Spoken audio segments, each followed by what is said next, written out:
Développer l'accès aux ressources, préserver les ressources disponibles et les renouveler, chez Veolia, c'est notre vocation. Chaque jour, nous trions et recyclons les déchets et les résidus de production. Grâce à la technologie et à l'innovation, ils sont identifiés, séparés et conditionnés pour pouvoir recréer en boucle de nouvelles matières premières. Les déchets rejetés par les uns deviennent alors une ressource pour les autres. Un coup d'œil pour comprendre. Arrivés par camion au centre de tri, les déchets issus des collectes industrielles et municipales, carton, papier, plastique, bois, certains métaux, sont pesés puis réceptionnés sur une aire de stockage pour ensuite alimenter la chaîne de tri. Certains déchets, comme les déchets d'équipements électriques et électroniques, suivront des circuits de traitement spécifiques. Les déchets sont d'abord séparés selon leur taille dans un tambour rotatif appelé trommelle. Les petits et les gros déchets sont évacués puis traités. La fraction principale est dirigée vers un crible, une machine qui les sépare selon leur densité et leur forme.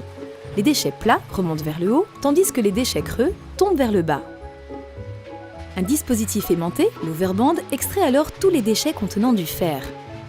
Le tri optique sélectionne ensuite les déchets selon les matières qui les composent. En passant sous le faisceau lumineux d'un scanner, les déchets sont analysés. Ceux qui contiennent la matière à extraire sont alors éjectés grâce à un soufflage par air comprimé. Puis, plusieurs trieurs optiques séparent successivement les autres types de déchets, par exemple les différents plastiques.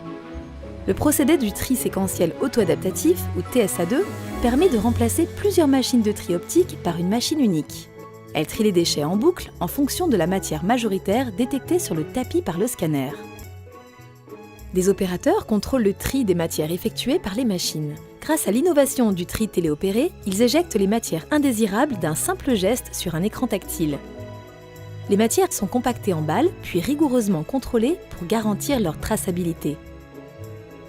Elles pourront ensuite être utilisées par les industriels comme matières premières pour fabriquer de nouvelles matières ou de nouveaux produits qui seront à leur tour valorisés, utilisés, réutilisés, valorisés encore.